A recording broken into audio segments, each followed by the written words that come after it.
Well, if we do a good job, Mm-hmm. if we do a good job of raising this generation of kids, then society becomes a better place. Yeah.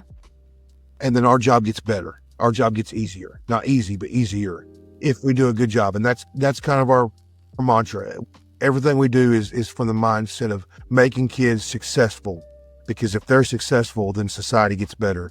And if society gets better, the world gets better. Hello, everybody, and welcome to the Brighter Together podcast. My name is Janet Courtney, and my special guest today is Jonathan Eggerman. Jonathan is the Deputy Superintendent at Pine Tree ISD in Longview, Texas.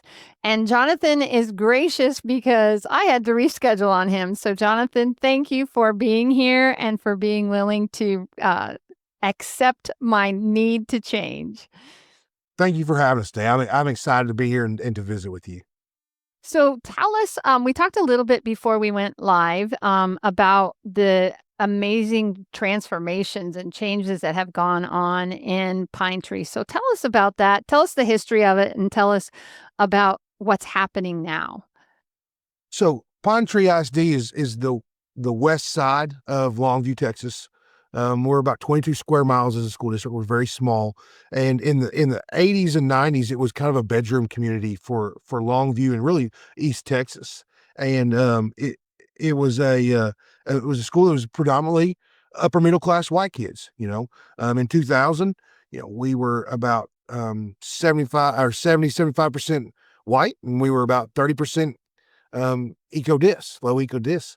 You fast forward to 2010, 2012, you're looking at about just a massive change to where we're about 30% white and we're about 70% eco dis. So you just have this massive switch in demographics, and part of that was properties getting older. When you're small and kind of locked in by other school districts, a lot of duplexes and apartments were built. Well, those were nice when they were new, but as they age, the demographic that rents those properties change. Katrina had a piece to it. Immigration has had a piece to it. Just the change in what the population in Texas has had a change to it. So that now right now this year we're about 4,500 students. We're about 42% Hispanic. We're about 36% white. We're about 25 to 28% African American. We're on paper, we're about 72% eco dis. We're probably closer to 75 plus would be my guess. Wow. Yeah. So, we just had this huge shift. And so in 2017, it was kind of a broken school. We had a lot of discipline issues. Our performance was no longer on any metric, whether we're talking about the STAR test or whatever metric you want to use. It wasn't where we were, and it was kind of living off of what it used to be. Mm. In 2017, Steve Cluxton took the superintendent role, and really, I think what had happened is the people who were here were great people, but the battle had changed, and they realized that the battle had changed, so they were still fighting the old battles of curriculum and instruction, and all those things are important things, but it wasn't the battle that was important at that time.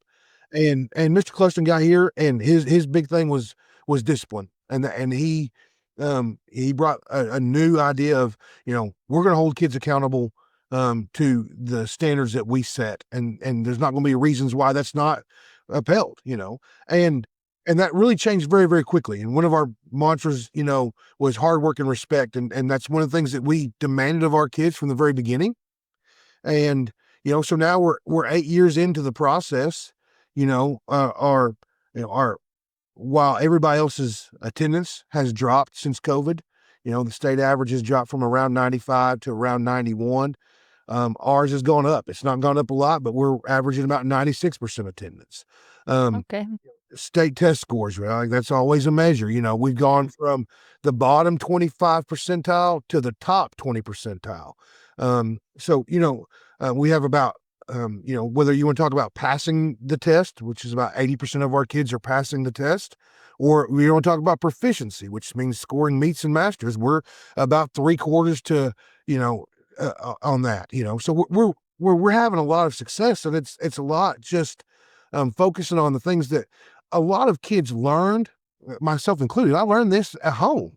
I learned this at church. I learned this at Sunday school. I learned this playing Little League baseball. This idea that no matter where you went, the same rules applied. When I Right. went to a friend's house, if I didn't follow their rules, I didn't get to go to my friend's house. Mm-hmm. And so, like, I think we've kind of brought back a lot of those things that we all learned as kids, and we're really helping our parents parent their kids and teach them that the rules apply, and I have to keep today I'm following your rules, but when I step into this realm, I have to follow their rules. and Right. and so I think that's one of the things that we focus really big on, and that's helped us really make huge changes in the future of our kids here. Yeah, the expectations that you set for those kids are the expectations that you'll get back, right? Yes. And that it sounds like that didn't happen. Well, and I don't think it's blame. I don't think there's a point in playing a blame game, but recognizing that there was that change, and dealing with it is critical to those kids' outcome, right? To how they move forward after graduation, right? Yeah, and one of the things we always say is, there's a lot of people that want to complain about how wide the window of opportunity is open, and we can understand that. Like, there are definitely some downfalls to how society works, right? Yeah, for But sure. really, for us, instead of complaining about that, like, our goal is to give every kid the skills they need to get through the window. I mean, if I'm 7 foot tall and athletic, that window's wide open. I can Yeah, I can trip over my shoes, and somebody will keep that window open for me. right. If I'm if I score a 1400 on the SAT, somebody will keep that open. But, like, the truth is, instead of complaining about that, we're just giving our kids all the skills they need to get through that window. And then once they get to that window, then it's their job to write their story. But we're going to get them Right. through that window, because the truth is, all of our outcomes, like, one of the things that we do, we set outcomes that we want our students to do, and none of them are academic. It's things like work hard. It's things like get along with others. It's not quit when it gets hard. Be able to follow rules, like those things. Because here's the truth, like, with my teachers, if my kids will do those things, my teachers are happy with them. They can teach them to read. Right. They can teach Yeah. them to do math. When you leave here and you go work for somebody, if you'll show up and you'll work hard and you'll follow rules and they're going to be happy with you. I mean, no, nobody. Very few people get fired because they can't read on a grade level. They Mhm. get they get fired because they won't show up at work, or they won't get off their Right. phone, or Yeah. they're untrustworthy. Like, that's our thing. We're going to teach our kids the things that they need to be successful in the successful world. Um, and then and then that's gonna if they're doing that for us, they're going to get the academic, they're gonna get the other pieces that they need in order to be successful. And then we teach them what can be had if you will do those things. Yeah. What if every student could work with a therapist who brings not just credentials, but years of experience and wisdom to the table? At Lighthouse Therapy, most of our therapists have over 16 years of real world experience. We don't just fill seats. Instead, we find therapists who've seen it all and know how to help. And every new therapist is paired with a mentor to help them guide them every step of the way. Whether through virtual, hybrid, or in person delivery, your students are getting services that's thoughtful, experienced, and genuinely human. Visit lighthouse therapy.com/brighter together to learn more. Yeah, let's get your ducks in a row so that you can get through that window, right? Yeah. Yeah, yeah. Yeah. I talked to a lady the other day, who similar, her school was primarily Hispanic and Black, and they were talking about equity and having that conversation. And she's like, "Not everybody believes in equity now. It's a dirty word now." And it's like, no, it's not. It's just a matter of how you look at things and giving your students the opportunities, and that's what you're doing. And whether you call it equity or you call it what, pick a word. I don't care. But giving those kids the tools to be able to be successful and giving them the opportunity to be successful, because that's what they need. And they need those skills.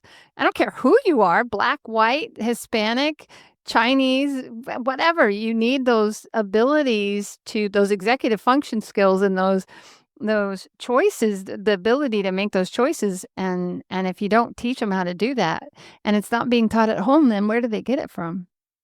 Yeah, and because the truth is, uh, that's one of the great things about America is if you can help somebody else be successful, they'll hire you. Mm. I mean, Yeah. there's a job for you. Somebody's going to give you an opportunity if you can do those things and help them be successful. That's just the bottom line, and I mean, to me, that's what's great about America. Yeah.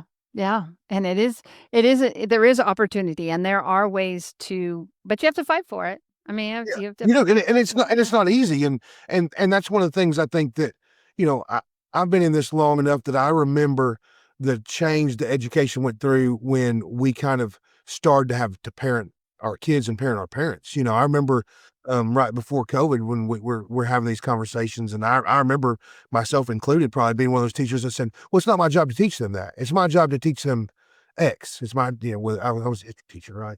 It's my job to teach them the Constitution. It's my job to teach them." But the truth is, what happened is there was a whole bunch of kids that end up not getting parented, Right. and we're deep enough in now that we have a lot of kids right now whose parents weren't parented because we chose not to because it wasn't our job, and their parents chose not to because nobody makes them, and so like so now we've kind of stepped away from that, and the idea is, you know, we do a lot in order to try to build um to be the functional family that a lot of these kids don't have. And the idea being we want to do that for the kid, but we also want to do that for the parent. Hmm. If we can teach our parents how to be functional members of society and functional families, you know, that's one of the things that we feel like we've done that has helped us make this transition. You know, every district, every job probably will tell you, "Oh, we're like family. Oh, we're like family." But we really are. You know, when we meet with every single person we hire. We hire about 50 certified teachers every year. You know, our principals, they're the ones that recommend them to us, but we sit down with them and we visit for about an hour, hour and a half because we realize we don't do things like a lot of other places. Mm. We work real, real hard. We love real, real hard. We have a lot of fun, but we work hard. Hmm. And because and we tell them all that we will be the functional family that a lot of these kids don't have. Uh, and so like we function like that. Like families of old, we sit down and we eat dinner together. I mean, there's 5 times a year that Mr. Clutch and I cook for all 750 of our employees. Uh, you know, every year at spring break, the Saturday before spring break starts, he sends out an email to all 750 employees. "Hey, we're cooking crawfish in the backyard. Feel free to come by," you know? And, you know, most years we have about 250 people show up, Nice. you know, and it will be everywhere from bus drivers and custodians to principals and executive directors will show up and bring their families with them. And Hmm. so we do all that because we truly are that functional family. And truthfully, we're the functional family a lot of our employees don't have. Uh, Mm. and so, you know, that's allowed us um, to bring in amazing people. We have people who will you know, we're competitive in pay, but there are bigger districts around us that pay more than us, and we have people every year who will take a $10 or $15,000 pay cut to come work for us because we've built that atmosphere and it's safe here, and they can teach knowing that we're going to take care of discipline, um, and we're going to be the functional family that our kids need and a lot of our people need. Oh, that's fantastic. You were telling me when this first started that you had give me that statistic that you had before about how many brand new teachers you had and how many you had this year, because that was impressive as well. So in 2017, 25% of our certified teachers were year zero teachers, which means they had no years of experience in education. This last year, we hired 6, which puts us about 2%. So we've gone 2%. 25% to 2%, Wow. over the time. You know, we're able to when we have openings, which we you know, we're big enough that we're gonna have openings every year. Yeah. They're just people moving up into an administration role or, you know, relocating to a different part of Texas or America. But, you know, we're able to now hire you know, teachers with 10, 15 25 years of experience to come in and then really and that makes our instruction better. When you have teachers who are proven and have a lot of experience, that makes instruction better. It makes classroom management better. It just improves everything. And so we tell everybody, we've recruited our way to amazing test scores because we've built a place where people want to come and work. Right. Yeah, that's fantastic. Yeah, it makes a difference when you have people that care. Not that please don't new teachers, please don't hear us saying that you are not doing your job because that is not the truth.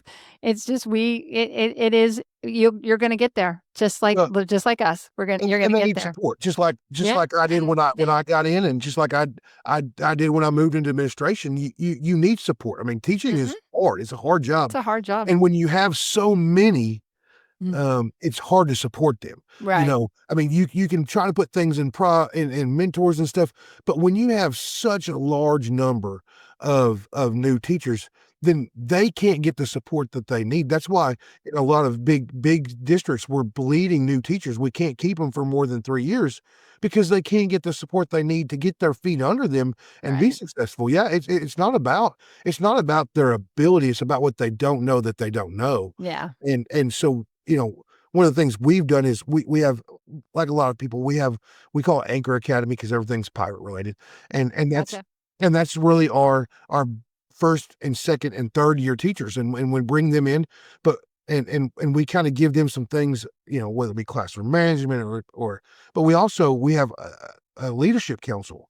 And that's our seasoned teachers. Those are the people who have impact and they have sway on their campuses. And we bring them in and really, um, we kind of preach our what we believe to them because we know then therefore that it recreates itself out on the campuses. But then we create a relationship. Every Anchor Academy person has somebody on our leadership council, and that's their person. And we meet with them 4 times a year here at our central office, and then we just open up our offices. And it's fun. You'll walk around, and sometimes it will be a conversation about getting this kid to read or getting this kid, but a lot of times it's conversations about home life. It's conversations about work-life balance. It's where, Mm. and because like it's all those things. Yes, they need help on classroom management. Yes, they need to know how to, you know, do their work through their curriculum. But a lot of our young teachers need simply to have somebody they can ask, how do I make copies? And how do you do this when it's a 4-day week and you got to get the same amount of stuff covered? I mean, there's questions like that if you don't have somebody to lean on, it's extremely, extremely hard. And for us, and when you have such a large number, it's just you can't support them. And that's one Mhm. thing. We have some people every year who will work for us, and after a couple of years, maybe they go somewhere else, and we're okay with that as long as we're not losing them out of a district. We don't want or out of education. We do Out of not. education, yeah. Yeah, Hey, you can change jobs, just please don't leave education, right? Yeah. education. We need you. Yeah, Our desperately. kids need you. Mhm. And so that's one of our big things is we want to support our teachers so that we're not losing them out of education because I know a lot of people in Austin have forgotten, but this is a really, really hard job and Yeah, it's a really, really important job. right. And so losing them out of education is something that we don't want to do. Yeah. Yeah, for sure, for sure. Oh my goodness. So now that you've gotten that the test scores are getting better, that you guys are doing it, what would you say is your biggest challenge today then? Well, our thing is, when Mr. Closton came back, his motto was bringing Pine Tree back. Like the whole goal was to make Pine Tree the jewel uh, of East Texas, like it had been, and I feel like we're getting close to that. Um, and now our goal is to prove that public education can. Uh, Mm. we have when you look at our demographics, when you drive through some of our neighborhoods and stuff. Um, we have the kind of clientele and the kind of community that people don't think you can do amazing things with. One of the things we're super proud of is in 2018 in academic UIL, we finished 5th place. we had less than 300 points as a high school. Last year we won our district by 437 points. We sent 53 kids to regionals, and we ended up sending 22 to state. Um, so we don't just want to win on star scores. Our football team last year won 10 games for the first time since 1973, and only the second time in school history. Congratulations to them. That's awesome. Yeah, last year our football team went to state playoffs. Our girls and boys basketball teams went to the state playoffs. Both of our girls and boys soccer teams went to the state playoffs. We had our band qualified for regionals. Our choir qualified for state. Our UIL was district champs and regional runner-up. I mean, what's UIL? Tell me what UIL is. So UIL is the University Interscholastic League. So UIL, when most people hear UIL, they think only athletics, because it is in charge of all things athletics. But actually, there's a whole nother side of UIL, which is academics. So it's competitions that start all the way down in elementary and go all the way to high school. So there's subject matters. So like there's math, science, there's biology. My son is on the journalism team. There's just tons of different, one act play falls under that. There's just tons of different academic avenues that all compete together as a team to kind of, kind of like quiz bowl, but not. Yeah. Yeah. And so like that's a huge deal for us. Like we want to win academic UIL with kids that you don't think should win academic UIL. Society says should, not you guys, what society says, right? Yeah. So you guys are winning not only on the traditional sports side, you guys are winning in academics as well. That is really, really cool. Yeah, and that's, last year's valedictorian went to Rice. The valedictorian before them went to Notre Dame. We want to continue to improve so that when the media or whoever starts talking about what public schools can do, or what this demographic can do, or what this demographic can do, we can say, no, that's not true. Look at our kids. Yeah, look what we're doing. Yeah. Our big goal right now is we want to be the place to be, whether that means academic UIL, whether that means athletics. We have a CTE program that has 15 different avenues, and we asked those CTE instructors to run it like a program.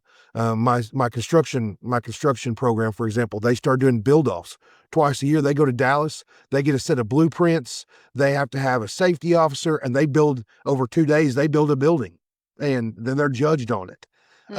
So, we want every avenue of our kids to be successful. We want to compete in everything so that our kids understand what it takes to be successful. And that goes back to that conversation about getting through that window opportunity. So it doesn't matter if you're in accounting, or it doesn't matter if you're in welding. It doesn't matter if you got an 800 on the SAT or a 1400 on the SAT. It doesn't matter if you're an athlete or you're in fine arts. We want to win, and that starts all the way down to elementary. We do UIL competitions at the elementary, and one of my campuses have won for 7 years in a row now, because we want them to get a taste of that at the very, very beginning of what success feels like and why you continue to do the hard work that it takes. Yeah. And CTE is career technical education. Yeah, that's what I thought. I wanted to make sure that, yes. Yeah. We love our acronyms, don't we? We love our acronyms. We do. Yeah. And I just want to make sure, because it's different. Every state's different, and we have a national audience. So I want to make sure everybody's clear on, because I don't always know. I live in Texas. I should know more than I do probably. But I know a lot of them, but I always try to make sure people, because we just get going and we talk about, and I knew you were talking about career and technical, but I'm like, I want to make sure that everybody got that. So there you go. So that's fantastic. I'm so impressed with what you guys are doing, and more than anything, the kids are going to win because of what you guys are doing, and that matters more than anything. So. Well, if we do a good job, Mhm. If we do a good job of raising this generation of kids, then society becomes a better place. Yeah. And Yeah. then our job gets better. Our job gets easier. Not easy, but easier if we do a good job. And that's kind of our mantra. We do, everything we do is from the mindset of making kids successful. Because if they're successful, then society gets better. And if Mhm. society gets better, then the world gets better. Yeah. Amen to that for sure. Absolutely. So, Jonathan, where do people go to find Pine Tree and you? So we have a website, Pine Tree, it's ptisd.org. And you can see we have a lot of videos and stuff on there to where you can see a lot of the things that our kids are doing and just see the marvelous things that are going. And I think that's a great thing that we do is because that's our showcase because we want everybody to see our smiling faces and the wonderful successes that we're having. And you can always reach out to me at Pine Tree ISD at J Eggerman at ptisd.org. We'd love to share the things we're doing and see if it would help you as well. Awesome. Awesome. Well, it's been a great conversation. I love what you guys are doing. I love the fact that kids are winning. That's, you know, we're brighter together, right? We're brighter together because we're brighter together, right? So thank you again, Jonathan, for being on the podcast, for taking the time and being so gracious with your time for me as well. Thank you so much. I enjoyed it.